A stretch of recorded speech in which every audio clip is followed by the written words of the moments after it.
Deuxième cas de figure, donc ce cas de figure avec l'appréciation 2, c'est-à-dire cette fois on va le faire en trois catégories. Donc toujours en utilisant la fonction si, on va appeler ce qu'on appelle un si imbriqué, c'est-à-dire qu'on va mettre un si dans un autre si pour pouvoir gérer les trois cas de figure.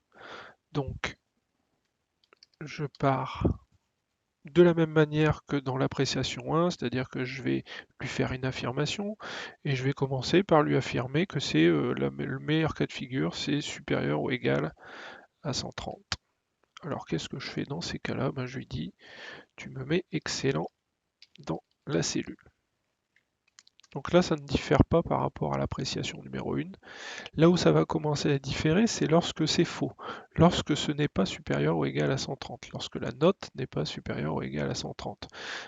Le problème, entre guillemets, qu'il va falloir résoudre, c'est que quand ce n'est pas supérieur ou égal à 130, ça veut dire que c'est inférieur à 130, ça veut dire qu'on est dans cette zone-là, sauf que ça veut dire que on est... attendez, je vais supprimer ça pour pas vous embrouiller. Voilà, on est dans cette zone ici, et donc il y a deux cas de figure possibles maintenant. C'est où c'est inférieur à 130, mais c'est entre 110 et 130, alors c'est moyen, ou alors c'est inférieur à 130, mais c'est même inférieur à 110, donc c'est la mention passable qui doit apparaître dans la colonne. Donc on va être obligé de refaire un test. En gros, on a géré cette partie-là. Donc celle-là, on l'oublie. La première partie, on l'oublie. C'est géré quand c'est supérieur à 130 ou égal à 130, pardon. C'est excellent. Et maintenant, on va faire comme si on commençait un nouveau si en oubliant ce qu'il y a avant, mais donc on va juste maintenant faire ainsi pour gérer ce cas de figure, un peu comme quand on était ici. Sauf que cette fois-ci, la frontière, ce ne sera pas 120, ce sera 110. Donc en gros, on va lui dire si C2 supérieur ou égal à 110, alors c'est moyen.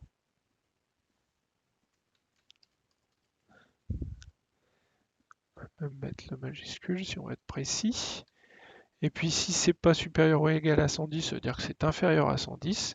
Et donc on est dans ce cas-là, ça veut dire que le dernier cas de figure, ça veut dire que c'est passable. Je ferme ma parenthèse. Il faut être attentif, c'est que, attention, il faut que je ferme également la parenthèse du premier si, qui a été ouverte ici et qui doit être fermée également ici. Il faut autant de parenthèses ouvrantes que de parenthèses fermantes. Et donc une fois qu'on a fait ça, on a bien géré les trois catégories. Le premier si permet de gérer ce qui est supérieur ou égal à 130, cette partie-ci. Et après, ce qu'il faut comprendre, c'est qu'une fois qu'on a fait ça, c'est comme si ça n'existait plus. Et on redémarre par un autre si qui va faire le distinguo entre ces deux cas de figure, au-dessus de 110, entre 110 et 130, sous-entendu, puisque ce qu'on a fait au-dessus de 130, on l'a géré avant avec le premier si. Donc en gros, le second si va nous dire ce qui est entre 110 et 130, et ce qui est inférieur à 110. Et là, rapidement, je vous montre que ça marche. Je descends vers le bas, je fais recopier les valeurs sans la mise en forme, et je me rends compte de quoi? Effectivement, donc je dois avoir du passable quand c'est inférieur à 110, et effectivement, à chaque fois que c'est inférieur à 110, il n'y a que deux cas de figure, c'est du passable. Moyen, c'est entre 110 et 130, ok, ça me paraît tout à fait bien. Et puis dès qu'on est au-dessus de 130, on a du excellent. Voilà comment gérer avec deux si. Bon, on peut gérer ces trois cas de figure.